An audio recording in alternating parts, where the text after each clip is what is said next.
Frédéric Escogido nous a rejoint sur ce plateau, en charge de l'économie à Nîmes Métropole. Le directeur de l'économie à Nîmes Métropole. On parlera bien sûr d'économie, mais là on fait un tour d'horizon de la presse. Voilà, une petite revue de presse de l'actualité de cette sérieuse, semaine. Hein, oui, bien sûr, très sérieuse. Alors une revue de presse qui est un petit peu basée sous le signe, je suis un peu inquiet quand même, hein, que des nouvelles qui font un peu flipper. Alors je ne sais pas si vous avez vu, c'était la saison des prix Nobel. On a remis les prix Nobel, et notamment il y a eu le prix Nobel de médecine qui a été remis à 3 personnes, dont un Français, et qui a été remis à titre posthume à Ralph Steinman. Oui, ça a été remis à titre posthume parce que Ralph Steinman, qui était prix Nobel de médecine, se soignait lui-même, et il en est mort. Donc on lui a donné le prix Nobel. Voilà. Hein, pour faire une comparaison, c'est un peu comme si Michelin, le guide Michelin, donnait 3 étoiles à un restaurant dont le chef serait mort parce qu'il aurait goûté ses propres recettes. Voilà, bravo les prix Nobel. On meurt tous, hein, même ceux qui on meurt sont tous, mais on ne se soigne pas tous nous-mêmes quand même. Hein. C'est vrai. Voilà. Alors, et puis, j'ai vu aussi dans la presse, dans 20 minutes, notre confrère, que je cite régulièrement. C'est bien. En page 3, jeudi 13 octobre, on voit un article sur les cambriolages à Castelnau, et ça fait flipper, vous pouvez le voir, regardez le titre, il y a marqué plus de 3 cambriolages oui, par jour. près de 3 cambriolages par jour à Castelnau-le-Lez, vous imaginez, c'est quand même important. Alors, on en sait plus dans l'article quand on regarde le détail, parce qu'il y a une interview du chef, et là le chef, il nous dit, la semaine dernière, le chef a dénombré 14 cambriolages, on est en général à 3 cambriolages par jour. Voilà, donc à Castelnau-le-Lez, 3 x 7, ça fait 14. On peut constater qu'à Castelnau-le-Lez... Il est tordu ce Laurent. Bah, c'est eux qui sont tordus. Alors à Castelnau-le-Lez, je pense, moi j'ai une idée, je pense qu'ils ont eu comme professeur de mathématiques Fabien Galtier, dont on rappelle le fameux théorème, le théorème de Fabien Galtier. Fabien Galtier. On écoute. Un point, ça nous fait 3 points. Pour le moment, comme on n'a pas beaucoup de points, chaque point, un point c'est 50% de ce qu'on avait, donc c'est très important pour nous, quoi. De manière comptable, de manière psychologique. Merci Fabien.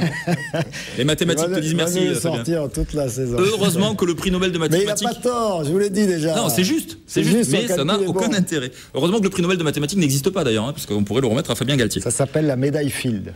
Fields. On continue avec le conseil municipal de Montpellier qui veut édifier une statue de Georges Frêche. Et là, décision très importante, ils veulent faire une statue de Georges Frêche, tenez-vous bien, qui fasse 1,5 fois sa taille.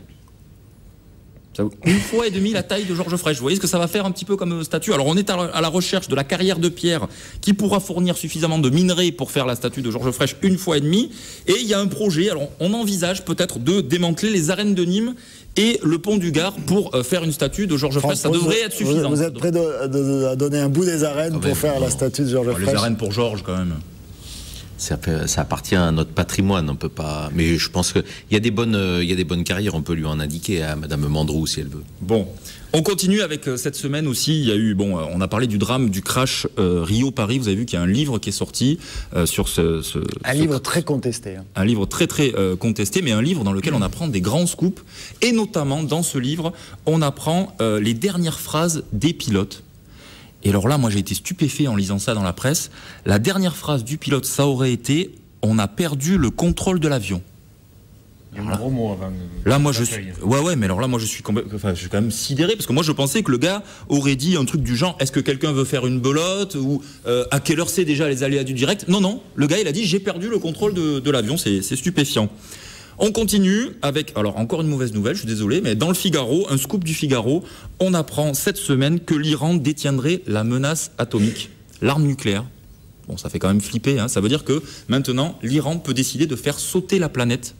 Ils peuvent décider ça. Voilà. Bon, alors, je vous rassure, nous aussi on a l'arme nucléaire, donc qui nous gonfle pas les Iraniens, parce qu'on peut faire péter la planète avant eux. Et ça, il faut qu'ils le sachent. Voilà. Et puis alors Amande, je veux rendre hommage à notre ancienne préfète. Amande, elle était dans les Hautes-Pyrénées, puis elle a été nommée en Lozère. Alors en partant de la préfecture, vous avez dû voir ça dans la presse, elle a pris tout ce qu'il y avait dans la préfecture. Elle a pris les meubles, elle a pris les bibelots, et même en partant, elle a pris l'imperméable de sa directrice de cabinet. Voilà. Bon, c'est vrai que la Lozère, c'est pluvieux quand même. Elle a besoin d'un imperméable. Hein. Demain, pensez à l'imperméable. Hein. Vous vous rappelez la météo. Oui, parce que demain, il pleut. On l'a appris tout à l'heure. Et puis, dernier titre sur lequel je voulais revenir, c'est sorti aujourd'hui. Ça fait flipper. c'est la note AAA de la France qui est menacée. Les agences de notation sont en train de nous regarder de près, et c'est la réputation mondiale de la France qui est mise en cause. Est-ce qu'on mérite de garder notre AAA ou pas? Alors, monsieur le député, je vais vous demander de tester. Est-ce qu'on mérite de garder notre AAA ou pas? Allons-y, goûtons. Ces petites andouillettes, AAA ou pas AAA, Patrick? Je vais donner au député européen.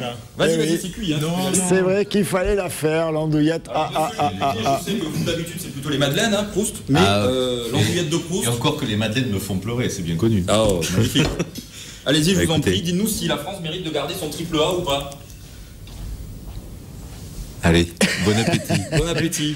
Il faut, quand on fait de la politique, il faut avoir peur de rien. Hein. Et donc c'était le triple A, celle-là. Sans hésitation. On le garde, le triple A, bien entendu. Bon, allez, on est sauvés. Merci beaucoup, Laurent. Ouais, je vous en prie. On applaudit Laurent.